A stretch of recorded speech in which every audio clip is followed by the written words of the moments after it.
There is something strangely unsettling about studying the history of certain cities, not because their stories are violent, not because they were conquered or rebuilt, but because when you follow the timeline carefully, the pieces simply refuse to stay in place. One of those cities is Tehran. Today, it is the capital of Iran, a vast metropolis stretching across the foothills of the Alborz Mountains. But when you begin tracing its past, something unusual appears.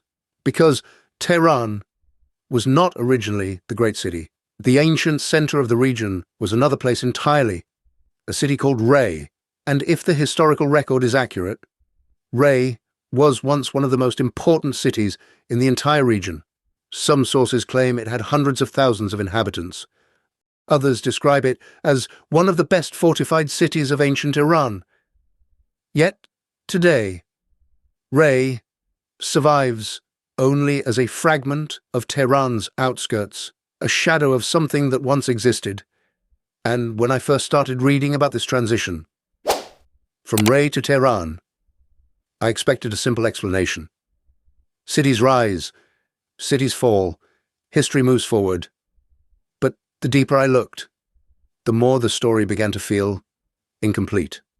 Because the numbers do not line up, the descriptions do not align, and entire centuries seem to pass with almost no record at all. And when that happens in history, it usually means one thing.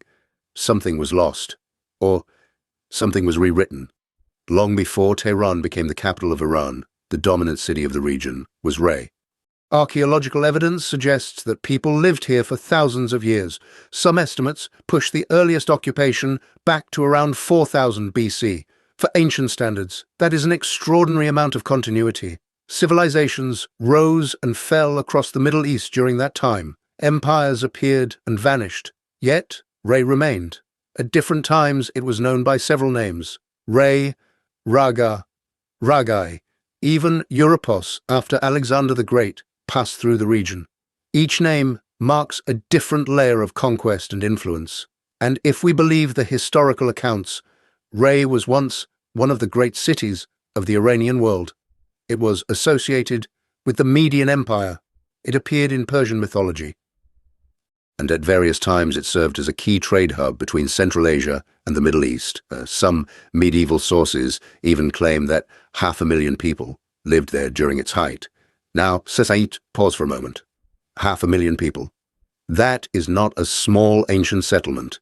That is a major metropolis by medieval standards, which raises an obvious question. If Rey was once so large, so important, so central to the region, why is it almost invisible today? According to the traditional narrative, Rey began declining after repeated invasions. First came waves of conquest, then internal conflict, then the Mongol invasions in the 13th century.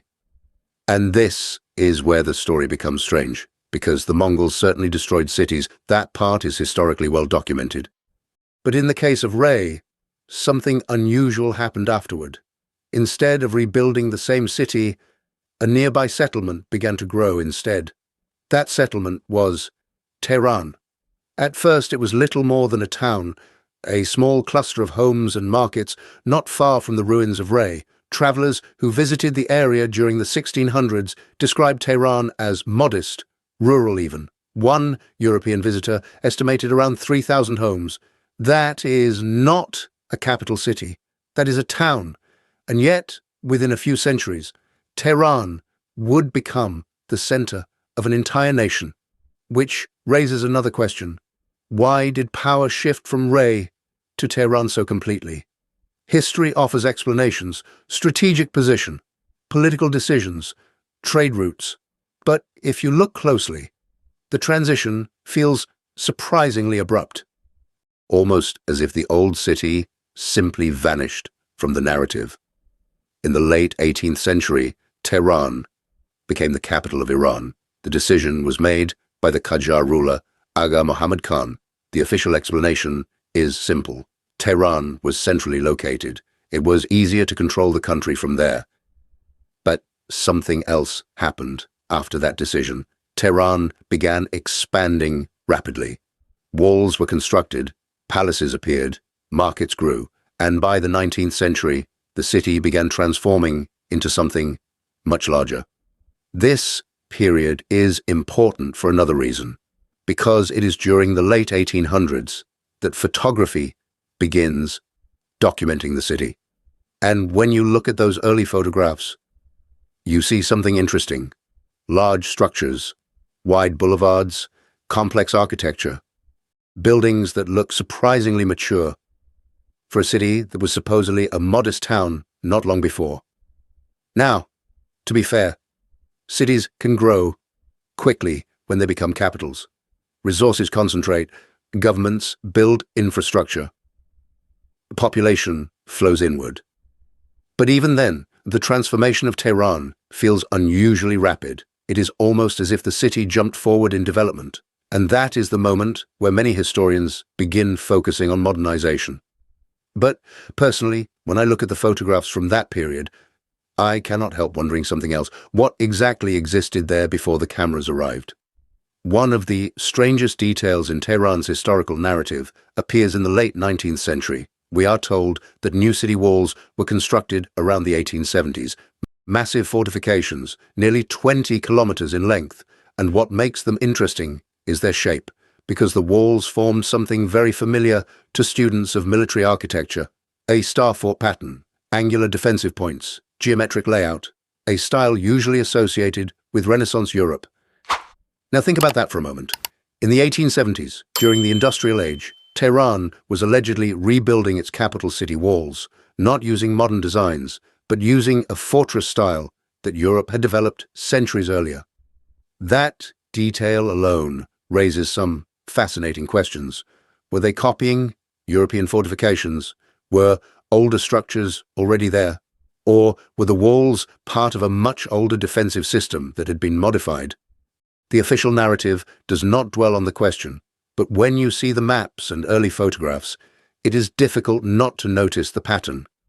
What makes the story even more unusual is what happened next, because those walls did not last long. By the early 20th century, many of them were demolished.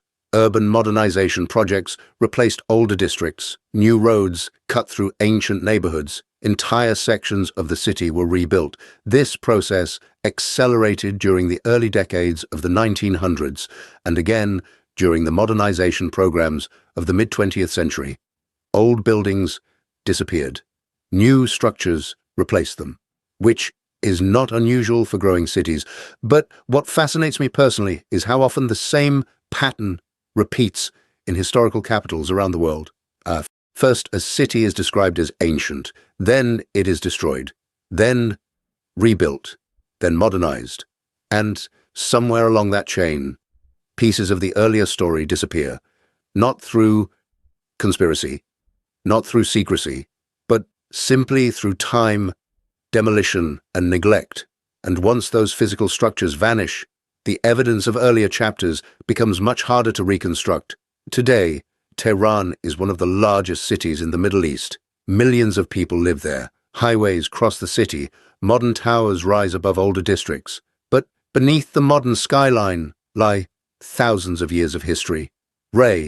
Ancient settlements, empires, wars, reconstruction, each layer built over the previous one. And when we study cities like this, I think it is important to remember something simple. History is rarely a straight line. It is a collection of fragments, stories preserved here, structures erased there, documents surviving in some places while disappearing in others, which means that when we examine a city like Tehran, we're not just looking at a capital, we're looking at a puzzle, a place where ancient memory and modern life exist on top of one another. And sometimes, when you look closely enough, you begin to see the outlines of the layers beneath. For thousands of years, this region has been home to people, building cities, rebuilding them, and reshaping them again. Once dominated the landscape. Then Tehran rose beside it. Then Tehran became something entirely new. And perhaps that is the true story of cities everywhere. Not permanence, but transformation. Layer after layer, century after century. And if there is one lesson history teaches us, It is that the cities we see today are rarely the first versions. They are simply the latest. If you enjoyed this exploration of forgotten cities and hidden layers of history, I would love to hear your thoughts in the comments. What do you think happened to the ancient city of Rey? And are there other cities whose histories seem just as mysterious? Because the deeper we look into the past, the more questions we tend to find, and those questions are often the most interesting part of history. I will see you in the next one.